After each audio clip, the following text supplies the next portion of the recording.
My name is Frank Richardson. I joined the club in 1958. I've been a member of the club for 64 years. I started playing rugby at the suggestion of Ernest Wilkinson, or as he was known then, Ernie Wilkinson. His brother Derek Wilkinson had played prior to me joining the club. And what he suggested was for me to watch a game. So I duly went and watched a game.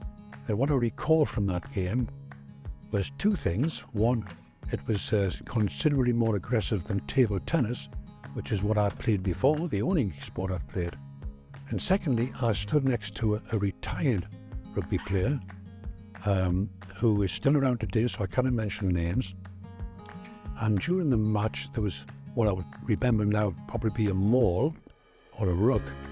There was no sight of the ball, but there was 10 people just fighting each other. And I heard this chap on my right-hand side say, "Stand on his face." And that had never heard anything like that in table tennis. So the next week, I had offered have a game. So I duly turned up, and my training or coaching was limited to someone telling me to stick my head between some legs, and that was it. And after 80 minutes of being battered and bruised, I sort of retired, but I thought much about it, and I eventually decided, yes, I'd give it a go. In those days, we had to buy our own kit, shirts, shorts, socks, and wash them for the following week. And at the same time, we had to pay 2 and 6. This was called team fees. In today's money, that's 12.5p. After the next week, in fact, my good friend Brian Clark, he joined the club. We both joined as second row forwards, believe it or not, and both of us were only 5 feet 9.5. Later on, I developed an interest in playing wing forward, and most of my time at wing forward was spent, according to folklore, in an offside position.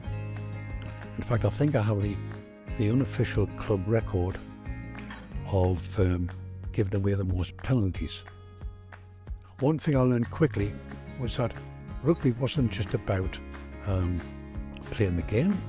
The social life was indeed quite different from what I'm used to. A lot of my friends at the time, personal friends, joined the club. John Cunningham, John Dunn, Alan Peard, Arthur Pickering. At the time of my joining the club was being run by very competent people. Leslie Anglis was the president. He was retired chemistry master. Tom Bruce was chairman. I became very friendly with Tom for many years. Vernon Gates, he was secretary.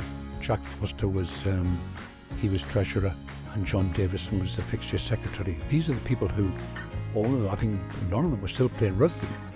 The facilities didn't really exist. We had to change and wash at the local YMCA. We drank at the Imperial or the Victoria Black Hill, and also the Beehive. The team was picked during the early 60s. The teams were picked on a Monday evening at the Imperial, and you got a card posted to you, believe it or not.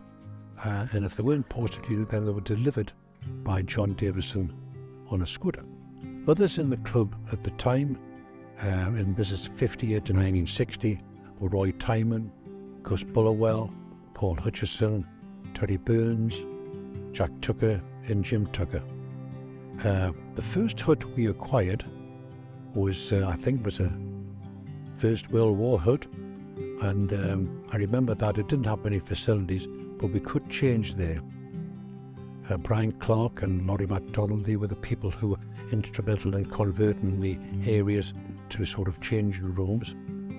And then we acquired a second hut much later on, probably about 63, 64, and that was a second-hand prefabricated classroom, and that was much better for facilities. At that time, there was an influx of players from Consett Company. A lot of the Consett Company itself had recruited a lot of graduates and other people as well, but from outside the area. And the names I have to mention, they are John Kelman, Derek Broadley, Derek Robson, Wally Knox, Alan Humble, Ben O'Connor. The local lads playing for the Consett Company, working for Consett Company, but playing for Consett were Terry Burns and Keith Towns. Much later, in the middle 60s, we also had an influx of players from the CIC, but these were local lads. Charlie Smith, Willie Allison, Bob Bell, Ernie Hobbs, Jeff Carlisle. When John Kelvin joined the club, he was from Scotland, he joined the club, and at that time Roy Tyman and John Maggs, they were the back row forwards. Johnny Kelvin joined them, and in my opinion, in terms of the three of them, they were probably the best back row forwards we ever had in the club's history. That's my opinion. Once we had the facilities to serve teas after the match, we were requested to recruit some tea ladies, which we acquired from the local dance halls, etc., and they served as well. The social life, as I said before, was very good at the rugby club, and one particular social event, which was a key event in the annual programme, was the annual dinner dance, or annual dance, between the Friday night between Christmas and New Year. And the first one I attended was in the Civic Hall in Middle Street. It still exists, and I was quite amazed that halfway through the evening a rugby ball suddenly appeared, and there was absolute mayhem. There were foremen, scrums and everything. Once Brian Clark and I got involved in the social side, we added some decorum and calmness and discipline to the events. In the middle 60s, the club was still struggling to even break even, and we had to make money from all kinds of areas: barbecues, sports days, and again, I'm mentioning 2-3 times, Brian Clark and I had the idea to run some discos, and after a long time, we managed the committee to give us a huge total of £40 to buy equipment, and we ran the discos, and they were very successful and made a lot of money. Interestingly, quite a few of the young people who attended these discos eventually played rugby for Consett. In particular, I remember Todd Marshall and Steve Marshall, his brother. I can remember them at the junior discos, and they went on to become, sound players for Consett. In my opinion, my most memorable player in terms of skill, determination, tackling, was a name I mentioned before, John Kelvin. He was a wing forward. He was a great leader, great tackler. And interestingly, he eventually had to leave the club to work in Sheffield, and but he did eventually play for Brazil. And the club itself don't have many international caps, but he's one of them. The other players at the time, I'm talking middle 60s, who were all good players, good leaders, and most of them could read the game, which I never could. Johnny Marks, Roy Tyman, Keith Hall, Robin Gates, Jim Tucker, and Derek Broadley. These lads were all, in my opinion, were all county class, but they could never get a game for the county because they played for Consett, and the county players only came from Northern, Percy Park, Durham City, and played clubs like that. Interestingly, last week, and they wouldn't even give us a game in those days, interestingly, last week we beat Percy Park, and the week before we beat Durham City. Other lads who I can remember in the club was John Lilly, Paul Hetherington, Stuart Hetherington, Ian Foster, Paul Middlemist. I could go on, but it would take too much time. Someone eventually had the good idea of having an annual match between Consett Company and the club, because there was a lot of players from the company. And this was an annual event for about, my opinion, my memory, about 8 or 9 years. Two notable things. One, the club never lost a match, and I apparently, according to what I was told, I scored the first try in the first ever match. The most memorable match I remember was certainly when both teams played West Hartlepool, and it was 1961. The club had never beaten West Hartlepool before, and the first team beat them 11-5, and the second team, which I was playing for, we beat them 6-0. And I also remember our captain bought me and my friends, I think he bought everyone whiskies after the match. But that was quite a notable event because we'd never been in them before. Going to the characters I think every club, whether it's table tennis, football, they always have characters. And our club, certainly in the 60s I refer to, we had characters, in particular Charlie Smith, Ian Foster, George McGlenn. George McGlenn was an ex-miner, and he was a good pack leader, and he had a wonderful wit. I would class him as a wonderful character. And I mentioned another one, Keith Towers. He was an on-field character, because this lad just loved to be injured. And I think his ambition in life, in terms of rugby, was to get carried off on a stretcher. And this actually happened at Blade, and I was playing that particular game.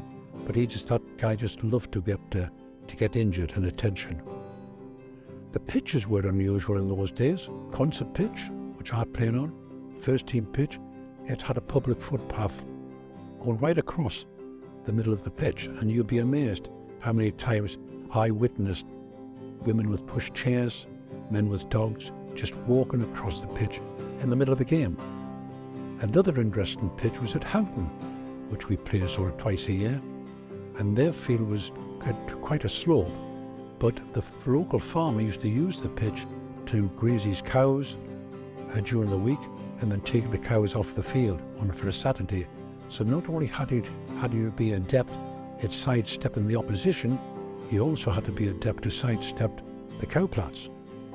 Memories off the field and humorous incidents, the two I recall best was a one at the Rex Hotel, where both teams had been playing North Shields, and we ended up in the Rex Hotel and the beer was flowing, and one of our guys, George Austin, scrum half, he just suddenly got onto the stage, started smoking a cigarette, and within seconds he had the smoke coming out of his ears. I'll never ever forget that. The other one, which was, I think it was a New Year's Eve party, and there was a lad called Mickey Breen who's still with us today. I mean, I was talking about just last Saturday. And some people, the Alan McConnell list crowd, persuaded Mickey Breen to climb into his sack at 8 o'clock and demonstrate his ecology skills. And he was in the sack until 12 o'clock because he didn't realise just how tight the thing. In terms of doing things for the club in the 60s, what I can say is that this crowd of guys which I'm currently with, we have two former chairmen, former first team captain, former second team captain, two social secretaries, one president. So they've all served the club in other respects rather than just playing rugby. Right, now finally I'm going to refer to the formation of the Tups, which was a social team which a few of us, by the end of the 60s, we'd more or less finished playing, but certainly serious rugby. So we formed a social team, and that existed for about 9 or 10 years in the 70s. But the reason I mention it is that the people I'd played with in the 60s and in the Tups, that's how they're all good friends even today. And what I admire and not advice, my comment to the youth of today's rugby is that yes, enjoy your rugby, concentrate on your rugby, but what you will probably not realise, you are developing friendships which will last years and years. There are 9 of us, 10 of us currently. We'll watch all the matches. We meet up about every 6 weeks, have a lunch, and these guys are all people I played with in the 60s and early 70s. And it's just wonderful the friendships you develop in playing rugby, which I don't think exists in some other sports.